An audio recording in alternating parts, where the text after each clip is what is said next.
আজ কার্তিক পুজো, তাই আমি সকাল সকাল ঘুম থেকে উঠে রেডি হয়ে চলে আসি দিদি বাড়ি। না না, আমি একা আসিনি, আমার সাথে এসেছিলো আমার আর এক দিদি, মানে আমার মাসির মেয়ে, তার দুই মেয়ে। মা এখনও আসেনি, মা স্কুলে গেছিলো, স্কুল থেকে তারপরে আসবে, একটু দরকার ছিল স্কুলে। তাই গিয়ে দেখি যে প্যান্ডেলে যে তাঁবু, চেয়ার, টেবিল সবই চলে এসছে। আর দিদি আমাকে বারবার করে বলেছিল তুই কিন্তু সকাল সকাল আসবি। তাও এসে দেরিও হয়ে গেছিলো, কারণ সকালে রান্নাবান্না হয়ে গেছিলো। তারপরে গিয়ে আমরা খেতে বসে পড়ি। খাওয়ার মানে সকালের যেই মেনু ছিল, সাদা ভাত, লাউ দিয়ে ডাল আর একটা নিরামিষ তরকারি, খুব সুন্দর রান্না হয়েছিল। তারপরে এই যে দিদি সবজিগুলো যে কালকে বাজার করে নিয়ে আসা হয়েছিল যে সবজিগুলো, সেগুলো নিয়ে আসা হয় উঠোনে।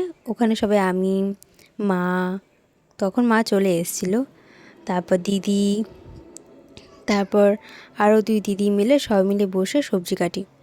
তারপর আমি, মা এই সবজিগুলো কলপারে নিয়ে যাই এক এক করে। ওখানে গিয়ে আমি কল টেনে দিই, মা ধোয়ে।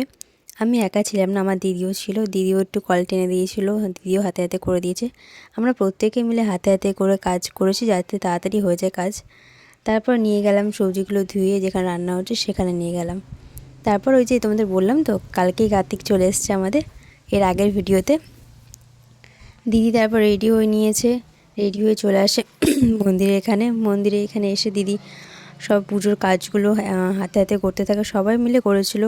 মা ছিল, দিদি ছিল, আরও অনেকে মিলে ছিল। তারপরে এই যে ছোট্টখাট্টো একটা প্যান্ডেল করা হয়েছিল আমাদের কার্তিকের জন্য, তো সেখানটা দিদি গুছিয়েছে, দিদি নিজে একা হাতে গুছিয়েছে ওই জায়গাটা। ফল ফুল, তারপরে নৈবেদ্য থেকে শুরু করে সব কিছু ওগুলো আগে আগে রেখেছে, ওখানে সুন্দর করে সাজিয়ে রেখেছে। ওই দেখো আমাদের কার্তিক, দেখতে পাচ্ছ? আর এই পুজোর সময় কিন্তু আমাদের পুকুল, মানে আমার পাপাই, ও কিন্তু ওখান থেকে এক ফোঁটাও নড়েনি, খুব শান্ত বাচ্চা হয়েছিল। পুজোর ওখানে ওর মায়ের সাথে বসেছিল। এই দেখো আমাদের পুজো শেষ হওয়ার পর আমাদের প্রসাদ সবাইকে এক এক করে বিতরণ করা হলো। তারপর এই যে আমাদের পাপাই, ও তো চিপস খেতে ব্যস্ত। আর আমাদের প্রসাদ হিসেবে দেওয়া হয়েছিল খিচুড়ি, নিরামিষ তরকারি, লুচি, সুজি আর ফল। তো আমি ফল প্রসাদ খেতে পারিনি, তাই আমি যখন খেতে বসি রাত্রেবেলা, তখন একেবারে পাতের মধ্যে নিয়ে বসে পড়ি, মানে আমার প্লেটটাতে।